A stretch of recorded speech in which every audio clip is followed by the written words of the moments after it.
Hello, everyone. Welcome to episode 5. Wow, episode 5. How did we get here? Over a month in. Episode 5 of Keeping It Real Estate with myself, Dylan Musgrave. And myself, Joanne Boulay, and we're both with Remax here in lovely Truro. 5 weeks. Oh my god. And before you know it, it's going to be 50. Can you imagine that when we're a year in? And we're going to be like looking back and be like, oh. We sounded like that. It's like when I first started doing photography, and I remember like we started in like 2008, say, and by the time I was done in 2000, like 15 years later, I looked at it and I went, oh, I used to post those on the internet? Well, it's like anything. Like today, my fiance showed me a picture, and it was from 2 years ago, maybe a little longer, 3 years ago, and my hair, I was like, who let me outside? And like that wasn't that long ago. And at the time, you thought it was fine. So you look back and you're like, it's like that with anything. Oh my goodness. We have a fun episode today, and we have a lot of good things we want to talk about. If I can't get my tongue twisted, what's the word of the day going to be today? The word of the day is going to be closing, and it's a big one. Closing is really probably one of the most intricate parts of the entire process. Absolutely. Because if the deal can't close, you can't get your money or you can't get your keys. So you're done, right? Yeah. That means that. So, and it's probably the most exciting times, especially for first-time home buyers. That's my favorite time to do a pre-close walkthrough or give them their keys to their new home. So let's start with pre-closing walkthrough, which is in the agreement of purchase and sale, of course. I think it's clause number 3. So when you write an offer, you're going to set up a time that the house is ready to do a pre-closing walkthrough, usually about 9 a.m., and you're going to go with your realtor to the house, and you're going to check all kinds of things. What are some of the things you look for, Dylan? So there's 3 main things you're going to check, and I always kind of in my mind I have a checklist. So the first thing is you're going to make sure the property is how you last saw it. So typically the last time you saw the house would have been at the home inspection, right? Right. So you make sure there's no extra holes in the wall. Well, and that's a really good point. Before you go on, once you complete your conditions, what a lot of buyers don't realize is sellers don't have to let you back in until your pre-closing inspection. So if you want to measure windows or furniture or do anything, you want to do that prior to going further. Exactly. Well, and that even goes a step further, that if you don't have a home inspection in your offer, the sellers don't need to let you in the house. No. They are not obligated to. So from your showing, you may not see the property again until you close. Now, if the sellers are nice and if your agent,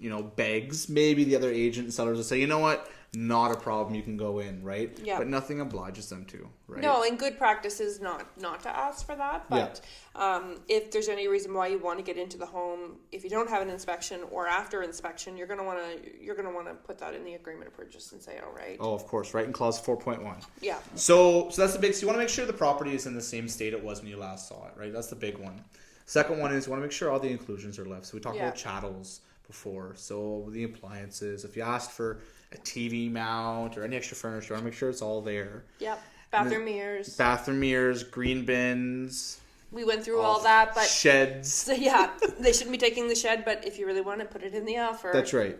The third thing is it's important to make sure those things are there, but you also want to make sure that they're working order, right? Yeah. So in clause 6.2 of the agreement of purchase and sale, where it's talking about chattels, not only says that they're there, but that the appliances are also in working order, right? So let's say at your inspection, well, this happened to me once where the dryer was perfectly fine. We tested at the inspection. Closing day comes. It was a front-loading dryer. I've never had anything but trouble with them, and water starts leaking out. So dryer or washer? Did I say dryer? Yeah, you said dryer. Sorry, washer. There's no water in the dryer. Yeah. So anyway, the washer is a leak. So even though it was working at our inspection, it's not working or in working order at closing, which means we weren't going to close like that, right? What are some things we can do at closing if there's an issue like that? Like, how do you proceed and keep everything together? So what you want to try to work with the other agent, and if you're on the buying side, and the seller, or the lawyers sometimes get involved as well. So there's a couple things you can do. You can ask, say the washer is broken and it can't be fixed. You could ask them to bring a new washer in.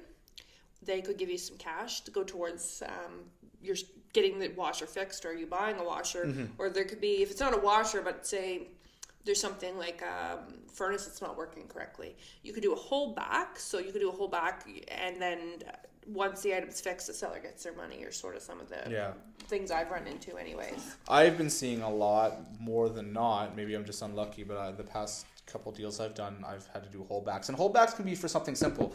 I did a deal once where the property was a mess. Keep in mind, it's supposed to be clean and vacant at closing, right? Yeah. And there's a bunch of garbage everywhere, and the sellers weren't going to take money off. No. They wanted to go get it, so okay, no problem. But the whole point of a holdback is it keeps some accountability to the seller, right? Yeah, to get whatever needs to be done. Exactly. So it's like, listen, we're going to hold back $1,500 from the entire purchase price. Yeah. You will not get this money until what's done is done, right? Yep. And then when it's done, the buyer will confirm they're satisfied, let their lawyer know, and away you go. Yeah, right? I did that for a hot tub once, where the hot tub was broken, and we did a holdback for the entire amount of the hot tub, because what happens if, even though they're saying it's going to be fixed, what happens if the guy gets in there and starts working and realizes this can't be fixed? And That's then, right, then they're exactly. at the hot tub, right? So you always want to go for more than whatever, like if it's a part, $200 part, you're going to want to go for a little more than that to cover labor or any other unexpected costs. And that's a tip for any realtors. It's you want to shoot high, right? Because either they're going to knock you down, which is whatever. But like Joanne said, you could run into unexpected costs, right? Yeah. Like it happens a lot in new construction. Holdbacks happen quite often. Absolutely, right? yeah. Like it's something is like maybe paving. Not here. Say like, well, I saw a lot of new builds, and a lot of times at closing, the paving and the landscaping, so the topsoil or the sodding may not be finished because it's the time of year. If you finish in January, you can't paint. You can't. It's not happening. So you do a holdback, and when the money's for the amount that it's going to cost, and then once the driver gets paid, the seller gets released the money, or sometimes the lawyers will pay it directly to the supplier too. That's the other thing that can happen. So you had some really good points what to look for, that, and that kind of leads into clean. Like you want to make sure the house is clean. Now I always try to look around when I'm doing my inspection and say, okay, what could be an issue here for me at closing, and try to get on the other agent to, if there's a junk in behind the shed, and say to your clients, do you expect this to be gone? And if they say yes, well, then you're going to want to write that in the offer, or you're going to want to, you're also going to want to, kind of gently remind the agent, or if there's a giant lazy boy up in the top of the garage and you think that might get left behind, it might just be nice to point that out to the agent and say, hey, because the house is supposed to be empty. The only things that are supposed to be there are the chattels that you talked about. So if sometimes you can foresee issues ahead of time, right? So you just walk around and say, okay, oh, there's this in the basement, or there's that, it looks heavy, they might try to get away with leaving it. So if you make a point of it ahead of time and try to correct some of those issues, I find that helps a lot. Exactly. And, when we say the term clean, well, of course, clean is clean, right? But it's subjective. But clean is super and so subjective. And what I see more than not is it's crunch time. The seller has to get out of there. Sometimes that clean is kind of on the bottom of that priority list, right? So it's not just, okay, let's say the house is empty, but there's dust everywhere and there's crumbs and dirt. It's like, you don't have to settle for that, right? Like it says right here in the agreement of purchase and sale, clean and vacant. And here's the gravy of that. If the seller's refusing to do that, that's a breach of contract, right? And then it's right to the lawyers. Yeah, and then they can settle. Like I know I had once where the house was pretty dirty, and we ended up getting, it was dirty enough, we ended up getting $1,000 cash for the buyers to have the house professionally cleaned because it needed to be done, right? I was a similar case too. It wasn't $1,000, but it was a sizable amount because they came, and then even after the professional cleaner came, it still was like it was a mess. It was awful. And God loved them that they were more than happy to be here, and that's, I kind of feel like it's an overzealous moment, because like a lot of people, they're just so happy to be in their house. It's almost too much of a happiness still to say, yeah, whatever, we want to take it just to get it. And I think if there's any way you can fight for your client, and like sometimes I'll say to people like, okay, let's just wait a sec before we say it's okay. Let's talk to the seller or their agent to see if there's something we can get for you here, because this isn't fair that you're being left with this issue, right? Yeah, exactly. And the best thing, like the worst thing the other agent's gonna say is no, and then you take it from there, right? And then if they're a seller and they're being extremely uncooperative, then it just goes right to the lawyers. Yeah, most agents though are pretty good to get along with. It's not the agents, it's the sellers. Sellers, right? and it's not like an agent's going to tell you to go kick rocks or something. So they shouldn't. They should not do that. So the other thing to look at, this is something I do, and I'm sure you do it too. I go through the house. I like to get there before the client, turn all the lights on, start the dishwasher, start the oven, heat it up, start the washing machine if it will go. Sometimes the sensor loads one. Start the dryer. Get all the appliances going. So when they get there, that's the first thing we can check. Because sometimes the washing machine takes a while to run through a load. That's right, yeah. Some of them are super smart, smarter than me, and they have all these buttons on them, and sometimes you can't figure out how to turn it off. So I like to get that going.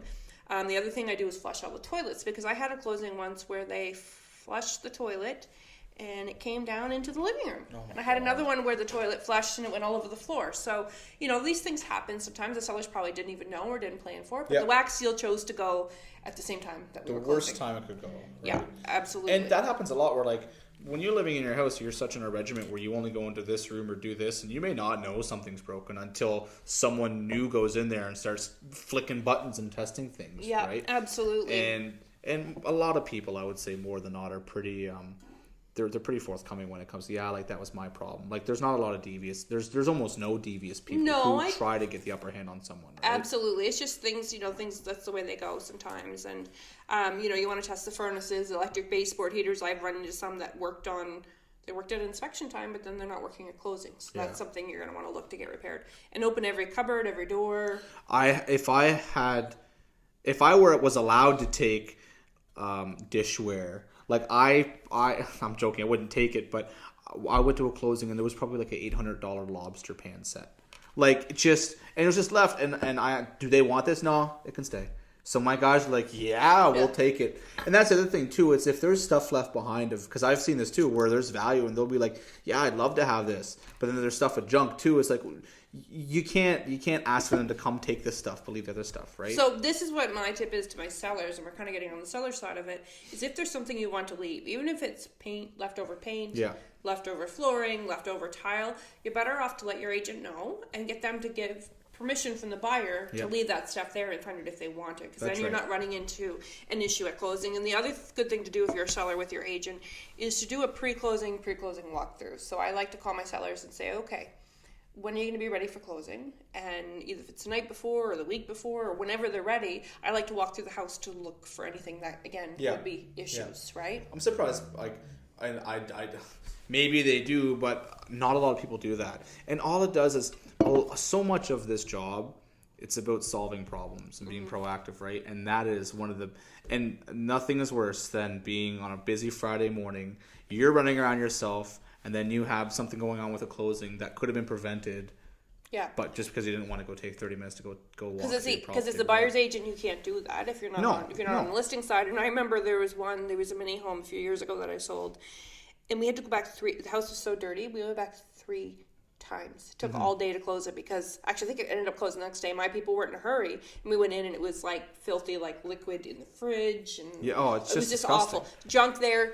And there was a dead mouse in the water softener, I remember. so poor fella. Oh. So yeah, and the doors weren't working. Like, it was just, and some of that stuff wasn't the seller's issue. But if that agent had to walk through that property ahead of time, like, they would have seen that. It would not, and all it just excuse me. It causes chaos for us, but what it does is it sets a really bad closing day in your mind for whether you're on the buying center or whatnot, for your clients, right? Like, it's just what a bad day. And then your sellers are all angry because you're constantly going, this isn't good enough, this needs to be again, this isn't good enough, or this needs to be done. So you prepare everybody ahead of time. So what I would say to a seller too is, like, if you think it's clean it one more time, unless you're super meticulous. And appliances, don't forget to clean the oven and the inside of the dishwasher and the inside of the fridge, because no one wants to cook in your old stuff, right? No, of course not. And they should be clean anyways from when you're going to list, but that's something that a lot of people are going to get hung up on. And if you are going to leave anything, absolutely get permission to do that. Oh, without a doubt. Now, behind sheds are a problem. Or garages, right? Like, behind anything. Like, stuff that, like, think if you would throw stuff back there out of sight, out of mind, check it. Like, the deep part of your basement that you never go into. Yeah. Like, check it. Now, with this all being said, so Joanne mentioned a second ago, she had a property close a couple years ago after the day of closing. So what's important to know is that the agreement of purchase and sale is a binding contract, right? It's a contract. It's a legal binding contract between both parties. So if for whatever reason, unless the lawyers understand that they're not closing on that day, that you don't close on that day, and it's a 100% preventative issue, technically it's a breach in contract. Yeah, so you can end up in trouble. Oh, 100%. And especially if it's something where the seller is being extremely and it's something easy to fix, but they're like firm, no, we're not doing this for whatever reason. Because you got to think, it's the buyer's job to go do the walkthrough, but it's the seller's job to make sure it's clean and vacant. It says that right in the contract. It's pretty right? straightforward, right? So it's not like you have nothing you can do if you're purchasing a home and you run into this. And very, very, very seldom do you run into this. But I recently had a problem where it was like, I was shocked. Got fantastic lawyer, fantastic assistant. We closed at like 6:30 that night. Like unheard, like 6:30 for a lawyer. Like that's late. It's mint. Anyway, so but if we didn't close that day, technically we would have been in a breach of contract. Absolutely. And yeah, my guys weren't happy. So it's really important to understand that this is all legal stuff that you're following, and you want to make sure that you're obliging to that. And if you're not certain where you sit with that or what to do next, I mean, your realtor's your shoulder to lean on, and you want to make sure that you are following the right path, and they want to lead you on that right path too. Absolutely. Right? And it's kind of on the flip side, we're sort of talked about this bad stuff that happens. What is really exciting is when you go to a walkthrough and everything is good. So what you do is you do your walkthrough. If everything is good, you're going to test all your appliances, your plumbing, your heating. It's kind of like a mini inspection almost to make sure that you're not looking for something like if there was something that came up in the home inspection and it's still not working and you didn't ask to have it fixed. This is not the time to cry about that. No. It's just you're going to make sure everything is the same as it was the last time you saw it, just like Dylan said. And if everything is good, then you call your lawyer and give permission for the funds from your mortgage or your cash, however you're paying for it, to be released to the seller's lawyer. That's right. And when that goes over, then the seller's lawyer sends over the deed and keys to the purchaser's lawyer, and at that point, it is closed. Yep. And the seller gets to pick up their check, and we get to give the keys to the buyer. So that's the exciting part. Go. Yeah. I know a lot of agents. I mean, technically, best practice is to have the keys at the law office, and the lawyer will give the purchaser the keys when they give the deed. One of my favorite part about closing is being able to pass the keys over to the buyers. And that's usually what happens, I think, now, right? So, like, I always, the lock box is on the property, and I always ask the seller, hey, is it okay for the key to stay there at closing? And then I can give it to them, and typically they always say yes. And then at closing, we go together, and here's your key. And it's just a really fantastic moment, right? It's special. It's really special. But I think overall, the biggest thing with closing, remember, is that when you're purchasing, you have, this is the home you're moving into. So you don't want to settle. You want to make sure that it's just everything as you expected. When you're selling, and obviously your realtor is going to be your shoulder to lean on, but you want to make sure that you could do everything in your power to make closing day as issueless as possible. You know what some of the nice things I've seen over the years is like the seller will leave a note for the buyer with things you might want to know about the house. That's right. They'll leave them a house plan or a bottle of wine or a welcome home card. And I always think sometimes they leave their phone number to say if you have any issues you can call me. Yep. Not everybody's comfortable doing that. I don't know that I would recommend that myself, but I have seen that people are so friendly, and that's always warms. I always really like that, right? I just had one like that, and they needed to know where the drilled head was, and drilled well head, and they went over, and then they stayed there for like 5 hours. It was great. And then we had one. We did a transaction last year, and they're like, and now they're buddies. Yeah, they're buddies. So that's really, really nice, right? So, and then it goes on, and like we try to not let parties talk to each other in the transaction because it can get messy sometimes. But when what's said is done and what's done is done. I mean, like I said, most people are pretty civil, and they just, they just need a couple. And once you get rid of the third party being your realtor, and you can just talk buyer to seller, it's just so much easier, right? Yeah. So one thing we should talk about too is how to get ready for closing. Like, what do you need to do? So, like, one of the things that people sometimes forget is you need to call Nova Scotia Power. Yep. To set up your account, or if you're selling, you need to let them know that you're moving, and they'll come out and read the meter and give you a final bill, and the new bill will go in the new owner's name. You also need to call your insurance company, and you have to leave insurance on both policies should be in place the day of closing. Yep. Because you don't know when those keys are going to get transferred. Of course, you're going to want to call and set up your internet or TV. I don't know anybody. Not the day you close, though. Yeah, so you want to get it. So that's a good point. You don't get to get in and move stuff in, or you don't get to get the internet guy in or whoever you want in until that money has transferred. And it's not when the buyer's lawyer has sent the money. It's once the seller's lawyer confirms they've received the money. And sometimes that can be an hour to 2 hours in between. So you're not going to get in, and even moving, if you've got a moving truck coming, I always say day after's better, and if it has to be same day, it's got to be right at the end of the day, because you could close anywhere from 10 o'clock in the morning all the way up to, like Dylan said, 6:30, right, depending on what's going on. And it can get pretty chaotic because like there's already enough moving parts as it is between us, the sellers, and yourself. When we start throwing, okay, we got a moving truck, and then they're waiting to come, and then you have power people waiting to come. And and then if we don't close that day, well, then everything falls apart, right? Yeah. So it's just, once again, being proactive and trying to see what you can do and can't hold off till the second day. Like, I don't think you need power. No. Or no, sorry, you need power. You definitely need power. But you don't. I don't think you need Wi-Fi for the day. No, closed, absolutely right? not. And the other thing would be to think about, movers, internet. If you're a seller, you have to fill the oil tank or your propane tank or whatever fuel tank you have. If you have a fuel adjustment in your agreement, and provide that top-up slip to your lawyer. Yep. And then the buyer's lawyer will make adjustments for you to pay the seller back. That's right. For that amount of money. And then if there's any leases, you're going to want to get those set up. Say you have a leased propane tank or oil tank or heat pump. It could be really anything. Solar panels now seem to be a big thing. Yeah. Oh, everywhere. They're everywhere, yeah. And then the other thing you'll want to do, so we've got Nova Scotia Power, we've got fuel. I'm thinking there's somewhere else you have to call. Town of Truro, I guess, if you have water. Yeah. Well, and so that's actually an interesting point. Some municipalities like Spring Hill, your lawyer will just set it up for you. So that's interesting. I did a transaction over there a while ago, and I've done a few now. And then once again in Spring Hill, you only pay once quarterly. Mm-hmm. You don't pay every 2 months, right? So that's every different. But yeah, Town of Truro. But I think that's pretty much it for when it comes to service providers. Yeah, I was just thinking if there was anything else. Oh, if you have septic, you have to have it pumped, right? Usually in the agreement. Yeah. So if the standard agreement calls for it to be pumped, and usually people put it in the last year, so you'd have to have Bairds or someone come out and pump the tank, and then you get a receipt for that, and you provide that to your lawyer as well. So that would be the other thing. That's what I was thinking of. Yeah. The week before closing, you're probably going to make an appointment with your lawyer. So if you're the buyer or the seller, to go in and sign documents. Yep. If you're the buyer, your lawyer's going to tell you how much money you need to close. So you'll have to bring a bank draft, I think is usually how they do it, into the lawyer's office, and then sign your paperwork. And same if you are a seller's lawyer, you're not going to have to pay any money, but you're going to have to go in and sign the deed. That's right? And they can actually, in Nova Scotia, since COVID started, I think we're one of the few provinces where you can sign things virtually online. Yeah, and it's really interesting because it's you and so it's going to be the individual and their lawyer. Then they need a witness lawyer.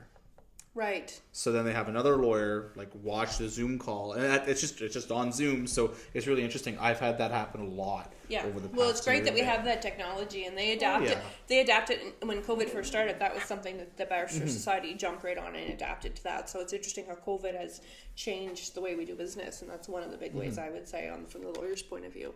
So just backtracking a second to something Joanne said.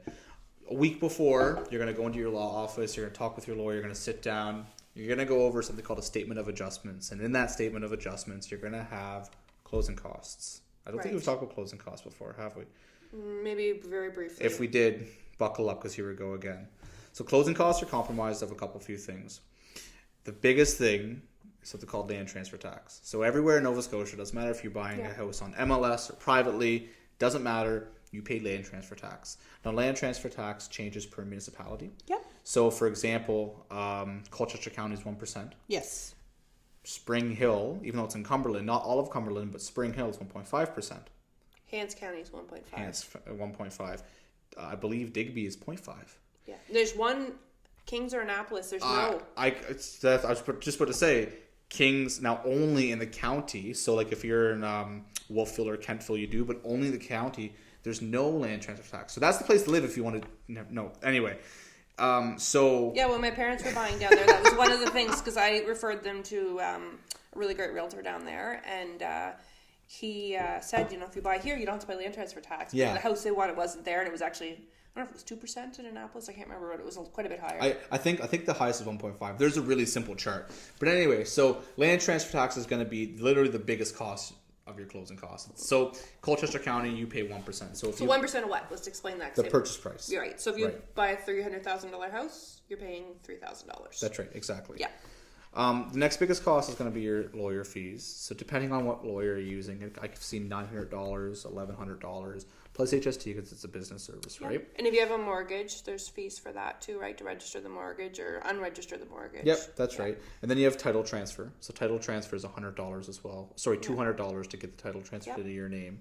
Then we already talked about fuel adjustments. So that's simple. Then we have tax adjustments. Now we're going to talk about taxes a little later, but tax adjustments, what essentially it is, and I'm going to really break it down super simple because it can get complex. Yeah. So let's pretend you pay one tax bill, not an interim bill. Yeah. And you purchase a house. Now, the tax cycle in Nova Scotia runs from April 1st to March 31st, right? So let's pretend that you purchase the house. Sorry, not purchase. You close on the house on day 100 of the tax cycle. So the sellers have already prepaid their taxes for the year. So what's going to happen is you take ownership on day 100. You're going to pay them back 265 days worth of taxes. Right. Right? Unless you're in the town and then it's 6 months. Right. Yeah. But in this scenario, just saying if it's just the one tax bill. So you're going to pay them back 260 because they've already prepaid the taxes. They've only lived there for a year. Vice versa. If they haven't paid the taxes yet, then they're going to owe you 100 days worth of taxes because you're only living there for 265 days. So tax adjustments can be a really hefty bill on top of your closing costs. It just depends where you're landing in the year on that and how much the taxes are. Well, an oil tank too. Like it used to be about $700 or $800 for an oil tank adjustment, but I think I saw one the other day that was $1,800. Well, I mean, empty to full. I don't know what oil costs right now, but I wouldn't be surprised. Yeah, and then you have some tanks that are huge. Well, and let's clarify too oil adjustment because I've had different questions over the years. So the seller is responsible to fill the tank, and the seller is responsible to pay whatever oil company comes and fills it. So let's say you have it filled by Wilson's, you have to pay Wilson's because I had one seller once that thought, oh, the lawyer's going to pay it for me. No, you have to pay the Wilson's, and then what will happen is the buyer's lawyer will adjust, but they adjust for an entire tank of oil. It doesn't matter if it was half when we looked at the house and they've only filled half. You're paying them for that. That's right. Whole tank of oil, right? And that gets paid. It gets adjusted from the buyer's lawyer to the seller's lawyer. So the seller's not going to get a separate check for it. They're only going to get. It'll be within the adjustments on the statement line. That's right. Exactly. So I always say now it's really crucial what purchase price you're at, because if you're looking at like a $200,000 house, okay, well, $2,000 for your transfer tax, your lawyer fees, let's say it's $1,200, right there you're at $3,200, and then you have your $200 for title transfer, your fuel adjustment, and your tax adjustments. So if I say budget 2% at $200,000, it's probably going to be a little over. So I always say if it's under $250, budget 2.5%. Yep. If you're over that $250 mark, if you can budget 2% of the purchase price, you'll be good. So if you're at $250, budget $5,000 for closing costs, and you should be golden, I would say. And that doesn't include your down payment, right? So that's completely separate. Your minimum 5% down payment, and that down payment and deposit are also two different things, because sometimes when I ask people for a deposit, they'll think they have to give their 5%, and that's not the case. A deposit is something that you're kind of giving to the seller to hold in good faith, that if you go firm on the deal or the deal gets marked sold, the sold sign goes up, that if you try to walk away from the sold sign going up to closing, that you're going to forfeit that deposit, where your down payment is the 5% that you pay towards your mortgage. And your deposit can be anything. It could be anything from $1,000, which we're not seeing that very much anymore, up to 10 to 20 to 30, whatever you want to make it. Well, and it's, I think the words deposit and down payment are just so interchangeably nowadays. Yeah. So all the time people get confused, like, oh, I thought they were the same thing. But your deposit can form part of your down payment. Oh, it does, yeah. So if your down payment is $10,000 for your mortgage and you submit a $5,000 deposit, see, there you go. At closing, with doing your statement of adjustments, you're only going to owe another $5,000. Right. You're not going to owe all 10. Exactly. So, and I always say, like, listen, if your down payment is $20,000, and if we're competing, you want a strong deposit, there's no reason for us not to submit a $5,000 or $7,500 or $10,000 deposit, depending where we're at. I think if you're over $400,000, I would expect a $10,000 deposit. Yeah, right. Easily. Like easily, and if you're between 2 to 4, you're probably $5,000, and if you're under 2, then $2,500 is probably okay, and you'll probably get away with it. But it shows the severity of the buyer too, right? Like when the buyer's not saying I'm willing to risk this, because if they're properly educated, they're going to understand that they know their timeline to walk away and not lose their deposit. Absolutely. But a buyer who's saying, here's $1,000 at $300,000 versus a buyer saying, you know what? Here's $10,000. Here's $10,000. You can hold it. It shows that they have the cash too. Like sometimes, and sometimes it's not fair, because sometimes all your equity may be tied up in your house.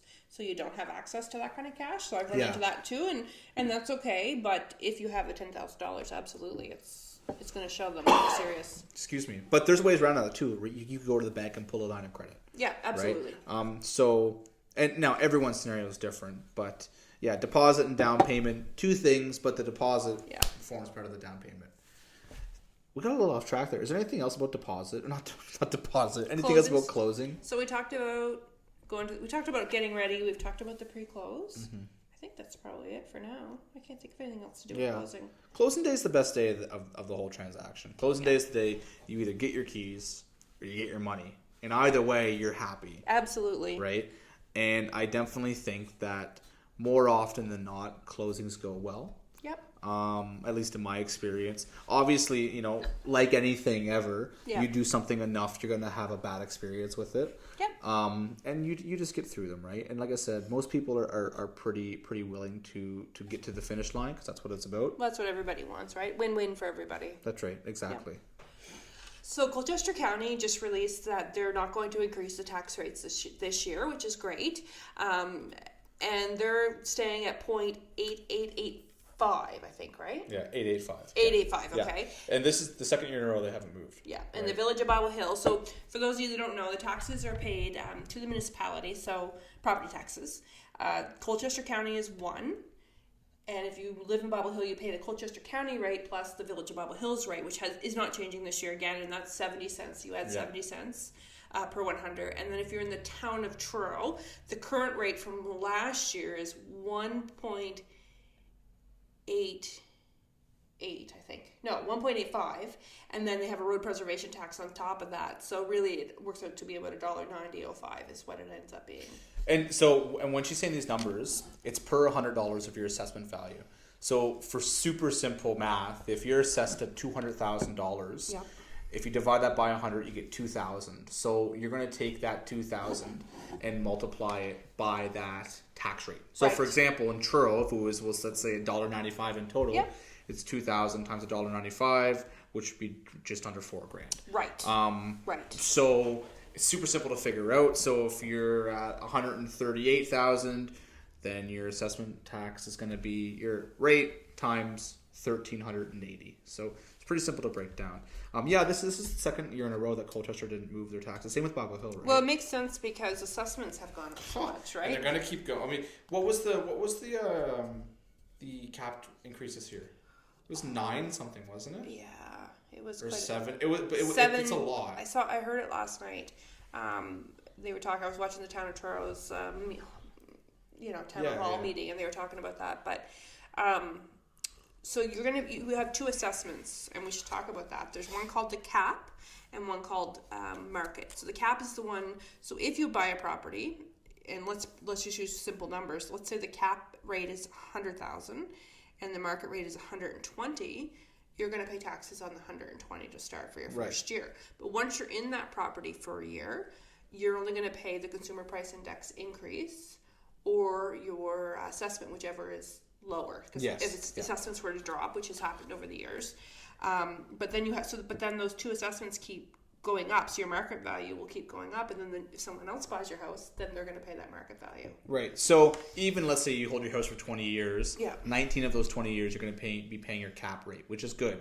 And all you're going to see is your cap rate. When you get your assessment every year, you'll see your market value rate as well. I shouldn't say market value. And just to jump on that, real estate market value and assessments are 2 different things. They have nothing to do with each other. Now, sometimes let's say if you sell a home or purchase a home at like $500,000 and its assessed value, not cap, but assessment value for whatever reason is like at $150,000, there's going to be a little jump and it can be $100,000. I've seen it can be more, right? It could be. So what I tell buyers is when you're looking at the tax bill, that's fine and dandy. So you got to look at what's the difference between the cap and the market, but you almost just want to throw that out and say, okay, what am I paying for the house? And worst case scenario, what could my tax bill be? That's right. Because it could jump up, right? And taxes are important to keep in mind because you need to, if you want to live in the town of Truro, well, okay, think of it this way, what Joanne just said, it's $1.85 per $100 compared to if you live in like Onslow, it's 88 cents. So you're paying over double just the taxes to live in the town of Truro, right? If you want to live on Bible Hill compared to Onslow, you're paying an extra 77 cents, right? Yeah. So like wherever you're living, it really matters. And then you got to think too, in those communities, depending on where you're at, you may pay more. You may pay sewer service, and if you live in the town of Troy, you're paying for your water. So our sewer is not actually included in that rate. So you have a water bill every 3 months. And just to give you an idea, everybody says, well, what's the water bill? Well, that's totally based on usage. Oh, yeah. So for 2 people in my house, we use a lot of water. We're at about $120 to $130 every 3 months. But there's a base rate of about $60. And then there's a sewer charge on top of that you pay. And then your usage is over and above that. So I think in the county they have a set tax rate. It's a flat rate. Flat rate. It's like $110. Oh, and the town of Truro tacked on another couple $100 this year for garbage too on top of that. So it's just all more and more. And don't get me wrong, I think taxes are a good thing to go towards the municipality because they fund things, well, because if you don't have the money, you can't complain about the roads if you don't want to pay the taxes, right? Because one or two things have to increase. But on the flip side, those taxes should be going towards those things, right? Yeah. Like we do see our roads, and the classic Truro move is to go. Nova Scotia moves to go complain about roads. Yeah, because a lot of people blow their tires when they're going through potholes. 4 last year. Maybe I set a record. Yeah, you might have. Can you come pick me up? Oh, it happened again, didn't it? But since you got your new ride. Well, okay, I did 2 in one go, so it was only 3 different instances I popped tires because I did 2 on my driver's side in one. And long story. I'm a good driver. Can you go after the county at the town? So okay, so I did. So there was back in this was a year before I popped 2 more tires. Right in front of Roby Street, there was a giant crater. And I popped my passenger front tire, and I called the town. I was like, "Listen, there was nothing there." So, okay, let me backtrack. First of all, I called CAA. I then called 911 because I said, "Listen, there's this pothole. Someone's gonna come block it off," because it was like right in the middle of the right lane on Roby Street, in front of McDonald's in that 4-way. And someone else is going to pop the tire. So like, listen, no problem. They got someone there, blocked it off. I got it taken care of. Away you go. The next day I called the town, and they said, no, it's your fault. You should have been watching the roads. I was like, don't get me wrong. I understand. I should have been a little more careful, but it was a crater. It was like super, like you guys can't see me, but if you're on YouTube, you can. Super deep. And by the way, if you're listening to this on Spotify or Apple Podcasts, watch us on YouTube. We are on YouTube. Oh, that is hot. I know. I went to drink it. And I was like, so because you can fight those things. You can go to the municipality and say, listen, because of what you did, this happened. So, for example, I popped a tire because the roads weren't where they should be, and they just shot me down. Now, maybe if I fought them more, I could have gotten somewhere, but it was like a $150 tire. It's like, how much energy do you want to put into something? And not just that, like they're going to drag it on, right? So it's like I'm not going to go after them for months for a tire. It's like whatever. Now, if you're a person of principle, then maybe it would have made more sense. But yeah, so you can do that. But going back to like we're way off topic. But going back to like taxes, they're meant to make improvements to our town and our community, and they are. Which don't get me wrong, I know that.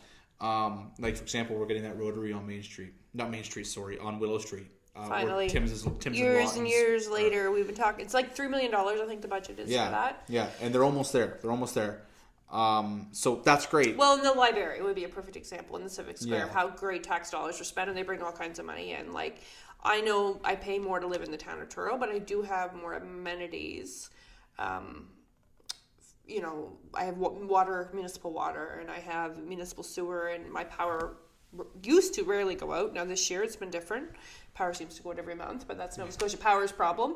My roads are always clear. Now I've lived in the county. I lived in the county for 6 years, and my road was a block of ice, and I wasn't even that far out of town. And power was out all the time, and there's differences in services.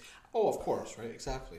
Nova Scotia Power has just been like off the ball recently.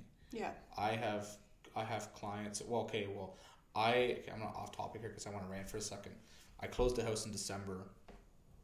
Fantastic guys. I love them. If they listen to this, they're going to know who they are. And he drives a Tesla. And his problem was that he needed a charger or a plug to put his Tesla in. Now, from what I understand, it's like a 220 dryer outlet. However, the 220 volt needs to be there, but it's a specific outlet that needs to be installed. So it's not just like a dryer of an outlet. December. Can't just roll your car up and plug it into your dryer, into your laundry room. No, well, okay, you can plug it into a normal outlet, but from what I understand, it doesn't charge nearly as fast. So he just got that installed in April. And Nova Scotia Power has to do it. No one else can. So what happens is, their reasoning was they needed to upgrade their panel, right? Right. So it was more than just that. However, what I'm getting at is that the reason why they were waiting on Nova Scotia Power for so long is because they needed trucks. When you upgrade your panel, your power gets shut off. So they disconnect your power from the main line. Oh yeah, I right? see. Okay. Upgrade your panel. Yeah. Inspect it, come back, and reconnect your power. So it's usually you don't have power for at least 24 hours. But he told me they sent, I think it was 3 or 4 trucks, and one truck was doing the work, and the other 3, and he said there was like 7 workers there just standing around doing nothing. Oh, weird. So yeah. So it's like they're sending a bunch of people to go do one job, and maybe it's for quality control. I have no idea. Or maybe they were all traveling somewhere together. I don't know, but it seems like a waste. But yeah, so I know we all complain about Nova Scotia Power and this and that. They are a monopoly. We have to work with them. It is what it is, right? Yeah. But, I know one of my clients. Sorry. No, it's okay. Go ahead. So one of my clients that bought one of my new builds, they Nova Scotia Power screwed something up on the pole. So when they went to get internet, they couldn't. The internet company wouldn't hook it up because of something on the pole. Right. I don't know. And it took them months to get Nova Scotia Power there. They had to get the MLA involved. And I couldn't imagine having power for months. No, not power. Internet. Or sorry. Yeah, they internet. couldn't. It was almost just as bad. When did they move in? June, and I think even in the fall they still didn't have internet yet. It took months for them to get someone there, and it was Nova Scotia. It wasn't the builder. It wasn't the internet company. It was something Nova Scotia Power did. Yeah, and the issue is the trucks. It's getting the truck. And I know Fiona, like Nova Scotia is still, like a lot of our main areas are nice, but Nova Scotia is still just like well, you drive down the road awful. And you see the trees just... I was at Victoria Park on my Instagram story. I showed it. I was at Victoria Park, and sure, you go there, Jacob's Ladder's down, and you look at all the trees no longer there. But there are paths where literally there are trees knocked over, and people are walking on them and like ducking under them or going around them. So their paths being used. So Fiona did a lot, and I know Nova Scotia Power is still recouping from that. But I mean, and that was a big disaster. But we're just talking this stuff we're talking about. A lot of it, like I know the internet thing. They closed in June, so it was way before. Yeah, fair point, right? Like it's ridiculous, and like I said, the problem is they have a monopoly, so it's not like who you're going to go to. The town did just say too for not Victoria Park, for the town cleanup. I think it cost almost $500,000 in their last total, and I'm sure it'll keep going up. Which is a lot, right? Like that, and that eats up at stuff like building a rotary. Yeah. Right. Now, obviously, we have no choice, and I think we got funding from the federal government. Sure did from emergency disaster resource, right? So and they may get paid back for some of that too. I would think so. Yeah. But it's just frustrating. So if you're dealing with Nova Scotia Power and you're having troubles, I promise you are far from being alone. Absolutely. Yeah. Don't come yell at us, Nova Scotia Power. I'm not too worried about that. Constructive criticism. Yep. So let's talk about an event that we went to last week. Sure. So we went to the Big Brothers Big Sisters, was it Spring Gala? Yeah, it was great. It was fantastic. Their first one ever, and I think we talked about this before, but Dylan was one of the guest speakers, and he did really great. Yeah, thanks. He did a really great speech. They had really good food. They had silent auction. We were both buying things, and I got a big bag of dog food and a big pack of stuff, and you got a really nice pen, homemade pen that we bid on. We got to meet some great people. So that was really fun. Mm-hmm. Shout out to, was it First Choice Haircutters? Yeah. Where he was from? Yeah, so shout out to him. What a good guy. Yeah. He knows I hope he hears this. He'll know who we're talking about. It was funny. My 4th grade teacher was there. And like, this job, you have to be good with faces. I am okay with faces. Yeah. I'm not the best, but especially from like 15 years ago, for just to look at someone and be like, I know you. Now, I got her name wrong once. So what were you, like 5? No. 15 years 15 years ago. 23 take away 15. 8. Oh, 8. Sorry. Almost 5.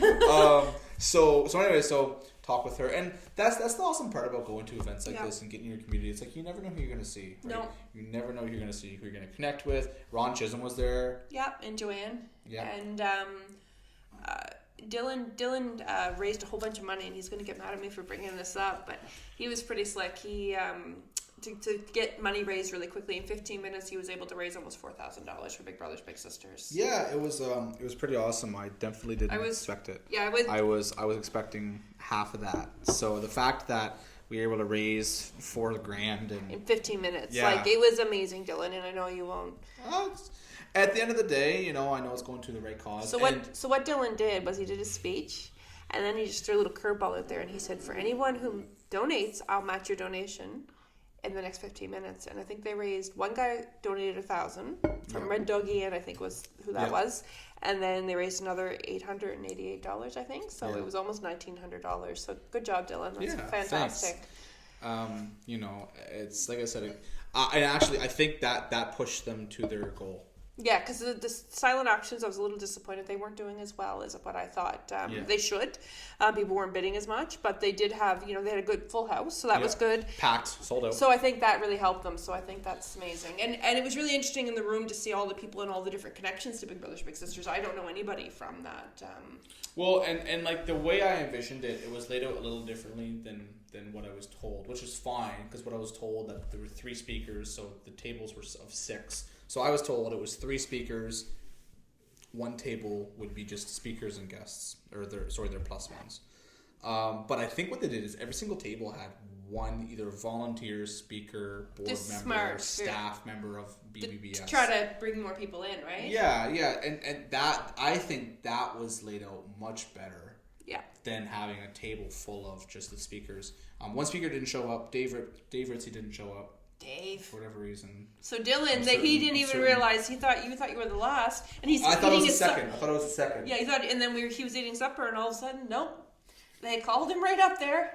And obviously I was prepared, but like you can be prepared, but like off guard, because I was like in my mind, I'll be the second person. I'm just gonna keep eating. And but they she had looked at me. and you got put up there. It was fine though. No, it was all good, and they had a pretty big announcement too that they're putting in a mini putt. Yeah. In behind the. So Big Brothers Big Sisters owns the building that Fundy Scoops is in. So used to be Molly's. Yeah, on the 311. And they're putting mini golf back there. That's so, a perfect spot for that, because it's a great area and the river's there and all that sort of stuff. Well, and unless I'm sure people who remember, there used to be mini golf at Mini Mart. Yeah. Right, and they got rid of that. But there's no mini golf. Like your closest mini golf is in Stewiacke. Yeah, the Mastodon Ridge. Which isn't that far away, but if you don't have a car. And it's a beautiful building too that they have there. Do you remember the old building was there? Were you? Yeah. So I remember when I was a kid. This was many years ago. That we used to go there, and there was an old barn next to it, and then the old building. And I remember getting ice cream, and I always used to be scared that someone was keeping dogs in the. I could hear dogs barking out of this barn, and I used to want to go into the barn to try to rescue these dogs. Now it's probably fine; they were probably barn dogs. But I remember that building you're talking about. Yeah, I do. Do you remember the barn though, next door? That's what I mean. The barn. You remember the barn? And I remember every time we went there, because getting ice cream was a really big deal when I was a kid, so we'd go get the ice cream and sit outside. They didn't have the path and all that sort of stuff that they have now, and then they built that beautiful building, and it was Molly's for years, and then they bought it a couple years ago, right? Yeah. I went there, so this is pretty cool. I went there with my fiance a couple days ago to get ice cream. They have they make ice cream cakes. So shout out to 902 Ice Cream Cakes. Maybe you'll be the business of the day. You'll have to see it and find out. Right. Anyway, so 902 Ice Cream Cake is great, but Fundy Scoops also makes ice cream cake, which we had at the gala. There's an ice cream cake called the Dylan. Dylan! That's great. Did they name it after you? No, so here's the thing. I'm going to be very humble and say no. I don't think they did. I have no idea, and they didn't tell me, so I don't know. I'm thinking it's just a huge coincidence. But you could pretend like it was named after you. No, that's so much fun. I would feel really no. So anyway, I went there. Yeah, and I was like, and my fiance was like, they have a cake named after you. I was like, what are you talking about? And then what kind was it? What was it? It was like my favorite, like score, caramel, and chocolate. So better than no nuts. No nuts. I don't like peanuts. So anyway, so I saw that, and I was like, okay, I'm gonna pretend that that's just a coincidence, and they didn't do that because of what I did, because that wasn't the intention. But I thought that was pretty cool. That's fun. Yeah, I don't know. That's awesome. How do you get a cake named after you? I don't know. You have to donate money. I don't know. No, you don't. No, and I told Joanne this. I said I purely did that I didn't want her saying anything, and I know she did, and she's told other people too, which is I'm fine. telling everybody because I think it's exciting. I purely did it because I said this at the gala.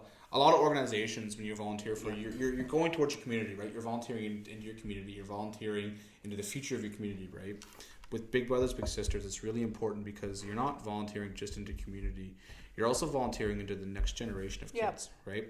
So I'm not going to say that me being with my little is going to sway him from becoming a doctor, and if I wasn't with him, he would have become a whatever, right? Yeah. But what I'm saying is if I have the potential to make an influence in his life. Then The other day, we were hanging out, he said, Dylan, I want to become a realtor. And I was like, you're yes. damn right, buddy. your little protege. So it's you are investing in your next generation, right? Well, you had someone that was kind of similar when you were younger, right? Yeah, Not yeah. Big Brother, but he he wasn't- essentially was the same thing. It just Craig, like he was my mentor, and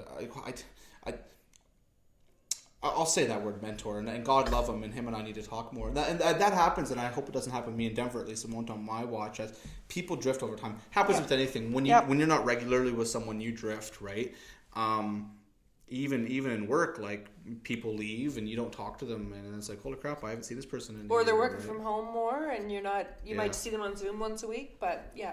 I read an article the other day that first of all, 2023 and 2024, more businesses are starting to come back into office. Yeah. But the businesses that didn't, their bottom line increased almost 40% because they're no longer paying leases. They're no longer paying for those daily coffees or the food for their staff or the lunches or whatever. We're talking like big businesses. Kevin O'Leary I love Kevin. popped up Shark on. Tank. Yeah, he's Mr. Wonderful, all right. I've got mixed feelings about Kevin, but he is business smart. And he popped up on my TikTok, and he said that 44% of workers refuse to go back to the workplace, and he lets his employees do whatever they want because if they're more productive at home, he doesn't care where they're working from. No, and I have big dreams and goals, and who knows if I'll get them. I hope I do. But being a boss, I'm in the mindset of if you work a 9 to 5.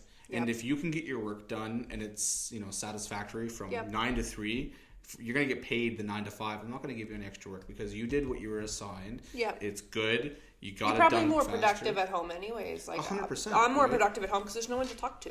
Well, it's not just that, but it also helps your work life balance. I think. And not having to deal with the chaos of getting to work and.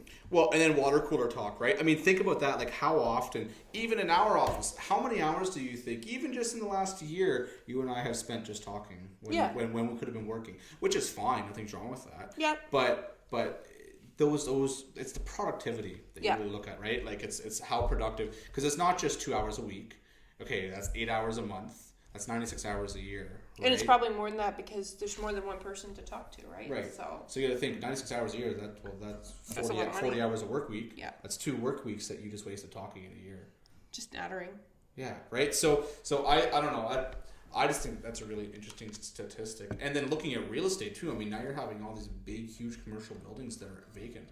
Yeah. Right. Well, they should be repurposed for houses.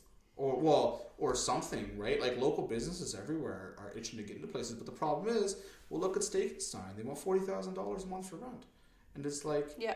And if you didn't know that, the Steakenstein in Dartmouth, I don't know, are they gone already or they're going? The reason they're going or are gone is because the rent was increased to $40,000 a month. Absolutely. That's crazy. Which isn't who has, let me think, $500,000. So let me think, okay, my bottom line for just my rent needs to be $500,000. Then forget about my wages. Oh. Food cost is typically, you want your food variance to be 33 to 34% of what your income is, which meaning, so if you make $100,000 a year, which is really low, what your food variance should end up costing you is 33 to 34% of that, and then your waste should be anywhere 1 to 2% controllable. Yeah. So like you need to be making like $600,000, $700,000, $800,000 a year. Steakenstein was good, but I don't think Steakenstein is bringing in $1 million. No, they're not. No. Anyway. So off topic. Let's talk about listings of the week. And speaking of commercial leasing, I have a space on Yonge Street, right above Fulton Insurance. So really nice building. You've shown it before. Yep.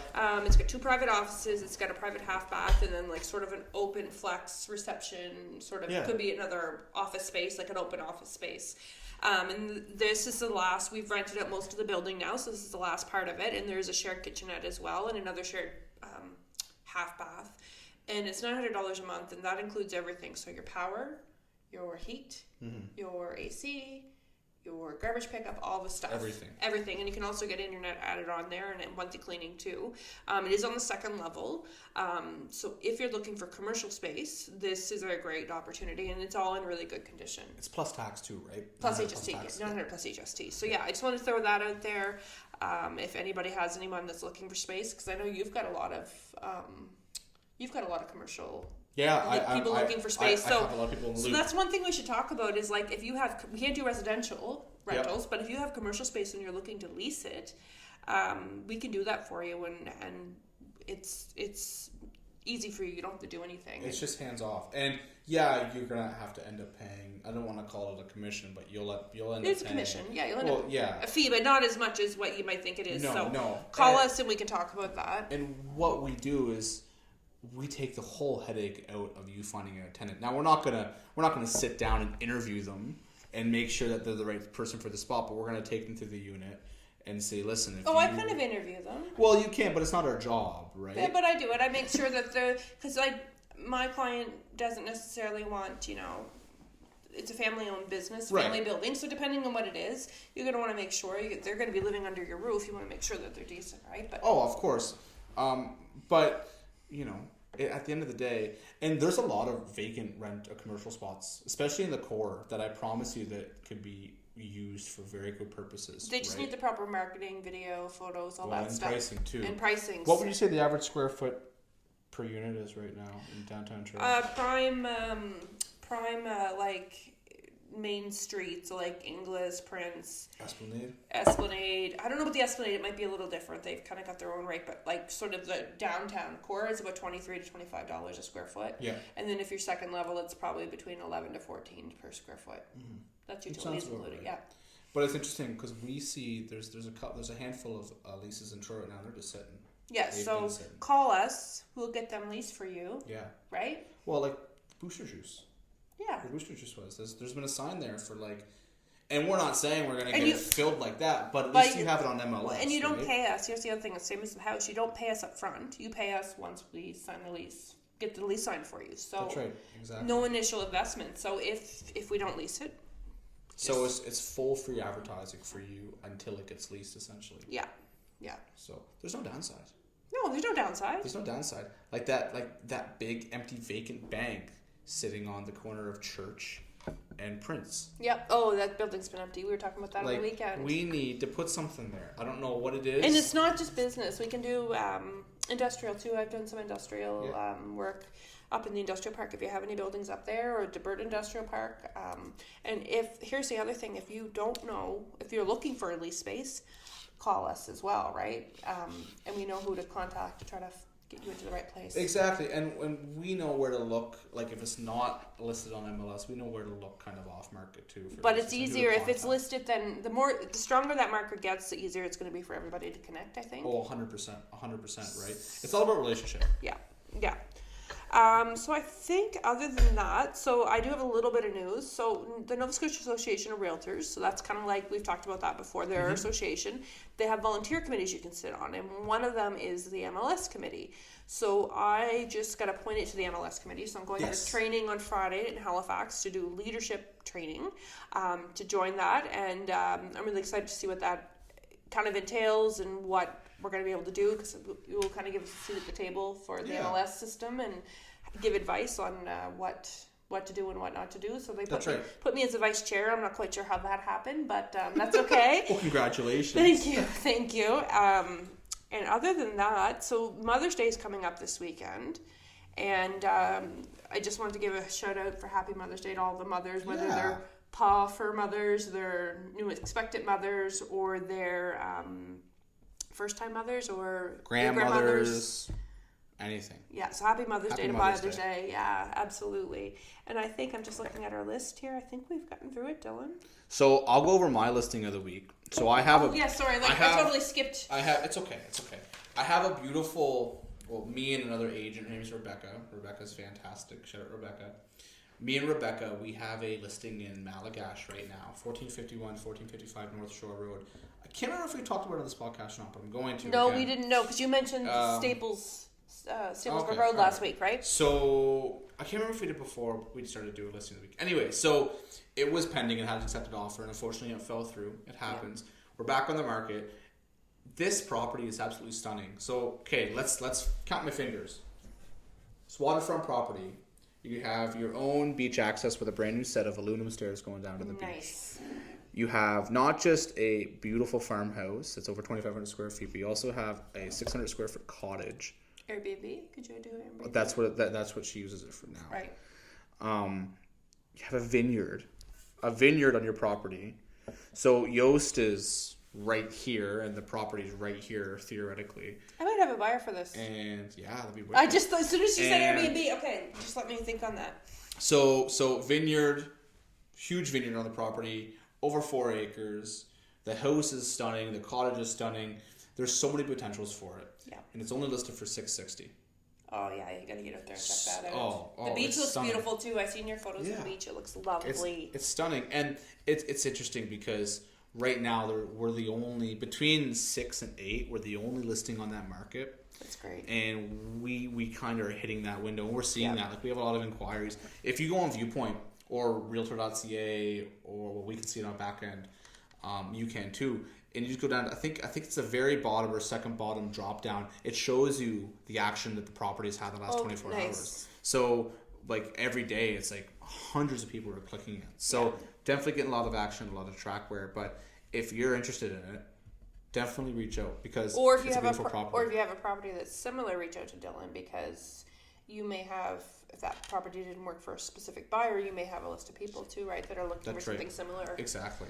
So yeah, that's definitely my listing of the week. Do you want to do lows and highs now? Yeah, so my low was, I went to show a house last week in the rain, because it rained all day last week, in the mud, about 6:30 at night, and it was on a road that is a really long road. I don't want to say what road it is, but it's a really long road. It runs like from Stewiacke all the way out to Maitland. Yeah.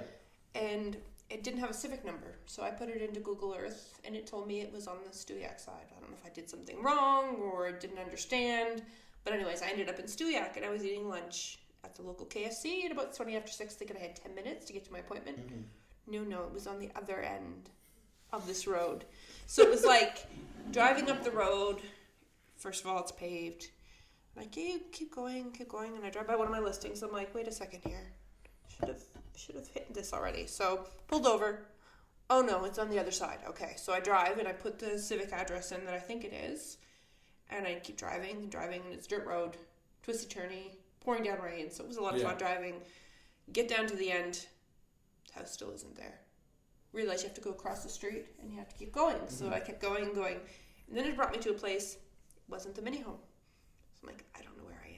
This is crazy. So I went back up to the road. I had to go back to the main road because there was no cell service. Yeah. So finally I went onto an app and I found it, and I was like, okay, I have to go further. So I went further and further, and I got there. Oh my goodness. So that was the low of the week, but the high of the week is when we got there. This property had an absolutely gorgeous water view, and I was able to get the offer accepted for my clients, and now we're working through the conditions. Woohoo! That's awesome. Yeah. So like it was first-time home buyers, yeah. Oh, that's so exciting. And it was a good spin on a really bad... I was so mad. I was like, Right. oh, not mad, just frustrated, right? Because Oh, yeah. you're showing up late, and you just, anyways, clients were fine. They didn't care. They were like, oh, yeah, we thought we were going to be late too, and we couldn't find it either. But now it has a civic address, so that's nice. There you go. Pro tip, if you're ever listing something, make sure it has a civic address. If it doesn't, I mean, like if you look on, we have a back-end system called POL. Just look on POL. Make sure the civic address But is I there. thought I had done that. Anyways, I don't know. It's probably my fault. It is what it is. It is what it well, is. no. It's not your fault. Oh, well, it could be. I don't know. So what about you, Dill? My low of the week, I lost a listing this week. So often we, and this is perfectly fine. Someone wants to sell their house, and they're going to call a couple realtors, which is fine because I call it window shopping. You're going to get a couple different opinions. Yep. Personalities are different too. You want to make sure you match with the right person, etc., etc. And unfortunately, I lost the listing. So it's part of the business. It is what it is. But it's because their price came in way higher, right? Yeah, I mean, our prices were quite significantly different. So this is something we should talk about, just because. So if you have the competing agents, if someone tells you something's worth way more than everybody else's, it doesn't mean you're going to get that kind of money. They could just be pushing the price up there to try to. Oh, and then slowly knock you down. And one thing that's really important is even if you know, if you don't care if it sells or not, hitting the market and like your first 2-week window is so crucial. It's where you're going to make your most money. It's so crucial. And the second you start, every day after that, you're going to have people asking, why hasn't it sold? What's wrong? Well, what's the average days right now? I think 33 and 2 weeks. 26. 26. Yeah. And 2 weeks of those would be getting conditions met. So really the average days, if you don't have an offer in the first week, you know you overshot the listing price, right? Exactly. So that's one thing. And then like Joanne said, don't get me wrong, you know, more money is good. However, look, because I'm assuming when you're a seller, you're going to have 3 different evaluations. I mean, first of all, look at the comps that are used, because I'm certain 9 times out of 10, similar comps are going to be used. Yeah. Right? Similar house going to be used.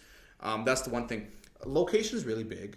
So, like, if I am evaluating a house in Truro Heights, I'm not going to go to the Valley and pull comps from Valley, right? Or if I'm evaluating a house in Greenfield, I'm not going to go downtown Truro. Yeah, right? Like it's so location is probably one of the biggest, like over anything, like style of house, square foot, age. Yeah. Location is giant. That's the big thing. Amenities is something I always look at. Yeah, like, right? Because some houses could be completely different in a lot of ways, but very similar in the function of the way the buyer is going to use the home. Yeah. So so that definitely one thing to keep in mind. But anyway, it is what it is. I really wish the best for that seller. I hope he gets that money, and we'll see what happens. Yeah. So that's my low of the week. High of the week, I would definitely have to say would be all the events we did last week was really fun. We went to... I'm actually pretty pooped. Yeah, pretty tired.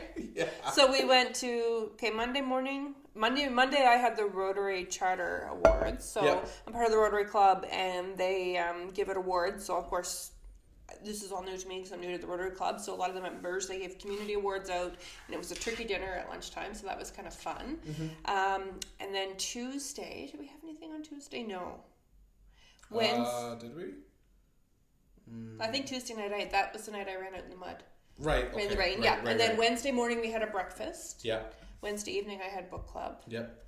Thursday night we had the Big Brothers Big Sisters, and then Friday night we ended up going to the Raging Crow event for Taco Week, and then we played Monopoly because we're real estate agents, so we can't get enough. Yeah. And we both lost. Yeah, the people who were saying, so my husband, I don't want to play. Well, yeah, he won, so now he wants to play again because he won, right? And I love Monopoly, so I could always play. Well, I'm playing it on my phone. There's a Monopoly Go game. Yeah. Yeah, I got you into it. Yes, you did. I saw it on TikTok and I sent it to him, and I was like, Dylan, look at this, and he's like, I'm already playing it, and I'm like, oh, I'm getting on here. By the way, I stole a whole bunch of money from you. It's and fine. I probably have no more money. I think business of the week. Okay, so shout out to 902 Ice Cream Cake, but you're not the business of the week this week, I don't think. What are you thinking? What did we do this week? Where were we at the evening of Big Brothers Big Sisters? Maybe not them. What about Raging Crow? Why don't we shout them out? Yeah, that's a good idea. Raging Crow. Yeah, so they made the cocktails at Big Brothers Big Sisters, and then we went to their event. They are fantastic. They've got all kinds of different things there. They make their own honey. I'm not an avid drinker, and I don't drink very often, but their liquor's good. Mm-hmm. I'm not a connoisseur by any means. No, I don't drink hard alcohol at all. And no. They were making cocktails. They made a blueberry Cosmo that was amazing. Oh my goodness! And then they made an espresso martini. I love espresso martinis. We have to get some of that just to have a little bit here and there, right? Well, and then they had a honey liqueur where it's almost like you could use that as just like. Not a substitution for anything with sugar, but if you're going to be drinking, you put that in your coffee or anything, like even just to sweeten it up, right? Like any drink. But there are so many, and then like what? They have dill pickle vodka. They have Apple. apple spice rum. Their apple spice. If you like Crown Royal, you'll really like this apple spice rum. It's better, and it's made locally. So. And that's the biggest thing where it's local, and everything she does is local, right? Yeah. Like she buys everything local. And you can buy different sizes. So if you weren't sure, because like dill pickle vodka may not be for everyone, they sell little tiny bottles. So you can buy a little bottle, you can buy a medium bottle, you can buy a great big bottle. So. I think that's it. I think that's it too. Awesome. Well, thanks for watching. We appreciate you. Any comments, any Likes, any shares, subscribe. Please get our word out, get our name out. Yeah. We appreciate it all. If you have any questions or anything, reach out to us. And if you have any questions or if you have any suggestions, also reach out to us. Yeah, and stay tuned because we might have a surprise here coming up for some different ideas of something to do in the community. Goodness, that's pretty quick. I can't believe it's almost that time. I know. All right, thanks guys. Thanks.